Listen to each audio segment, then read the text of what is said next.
on est très contente. C'est la troisième, puisqu'on a eu un match où on était exempt. Donc c'est super. On veut continuer sur ça et travailler encore pour avoir le plus de victoires possible. Malgré le fait qu'il y ait eu beaucoup de changements, l'équipe continue à gagner. Ouais, mais parce que les changements nous apportent. Ça nous permet de travailler un jeu différent, de faire des choses différentes, d'avoir des courses, un projet différent aussi. Donc bien sûr, il faut le travailler, mais c'est plutôt concluant, je pense.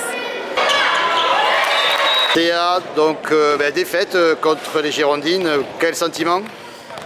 Sentiment un peu mitigé, des bonnes phases, des moins bonnes phases, un peu dans le dur, ça nous coûte en fin de première mi-temps, on mène, on est rattrapé, quelques changements qui font qu'on n'arrive pas à retrouver le rythme derrière et à se réadapter à notre jeu et à ce qu'on voudrait développer. Donc on est un peu triste parce qu'on avait regardé, on était à quelques points avant le match de la 4e place ex-aequo, donc on voulait donner le meilleur de nous-mêmes ce soir.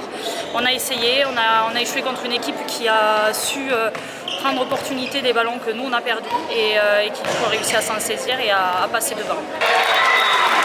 Ça court, on a couru des deux côtés.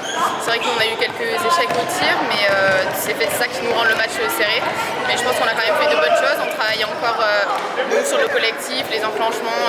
On apprend à se connaître parce qu'on a eu beaucoup d'intégration de filles de d'autres clubs. Donc je pense que c'est normal, mais il faut encore qu'on travaille pour enlever les erreurs.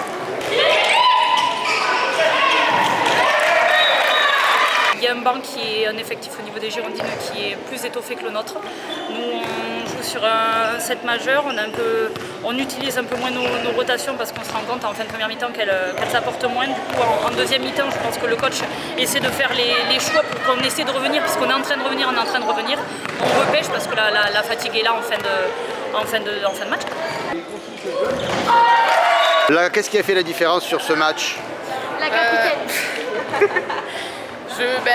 Moi, ma réponse préférée, c'est de dire le collectif, de dire que tout ensemble, on a été chercher la victoire et on s'est battu. On a essayé de continuer, de faire dans la continuité pour aller retrouver notre aile, faire la passe de plus pour aller chercher notre copine qui aille marquer le but. Et puis en défense aussi, assez solidaire et assez dur pour pouvoir repartir derrière en attaque. J'aurais tendance à penser aussi peut-être plus de filles capables de marquer sur le banc.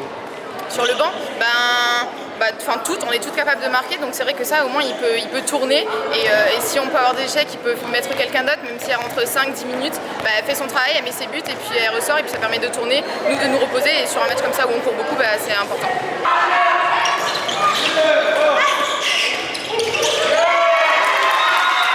C'est ce sur quoi on s'appuie à chaque match, une grosse défense, c'est notre projet de jeu, c'est bien défendre pour après pouvoir monter la balle, ça a été dit en début d'année, c'est ce qu'on fait, ce qu'on essaie de mettre en place depuis déjà la saison dernière. C'est vrai qu'on les fait douter, ce sont des filles qu'on connaît, on s'était préparé pour à la fin et voilà, les pertes de balles, les multiples pertes de balles font qu'elles arrivent à passer en montée de balle surtout. C'est ce point-là que tu regretterais le plus, les pertes de balles directes? Ouais, les pertes de balles, je pense que ça nous coûte gros et l'échec au tir aussi. Ouais. Parce qu'il faut dire que l'échec au tir ce soir il est encore présent, comme tous les matchs depuis le début de la saison. Donc qu'est-ce qui reste à améliorer? Là, je pense qu'on l'a vu ce soir, c'est sur de l'attaque, peut-être prendre plus le temps, améliorer notre efficacité au shoot et après, je pense encore plus libérer notre jeu pour pouvoir faire plus d'écart. Libérer, c'est-à-dire? Peut-être qu'on a encore la pression de faire une faute, de ne pas se connaître assez, de ne pas connaître notre copine où elle va être. Donc je pense que c'est vraiment jouer libéré. Si j'ai l'espace, j'y vais et sinon je fais la passe à la copine qui sera là toujours pour m'aider. Petit bilan sur ce début de saison? Un bilan mitigé et un peu frustrant. Parce qu'en fait on fait de super sessions d'entraînement, on se défonce à l'entraînement et ça ne paye pas le match. Donc on va tout donner. Là on est exempt le week-end prochain. Donc on va se reposer un peu, travailler, essayer de faire un tour de Coupe de France contre Saint-Loubès ici à la maison, on y tient. Et bien se préparer pour entamer la période de fin du mois d'octobre et surtout du début du mois de novembre qui va être primordial pour pouvoir gagner les matchs et très vite regarder vers plus haut.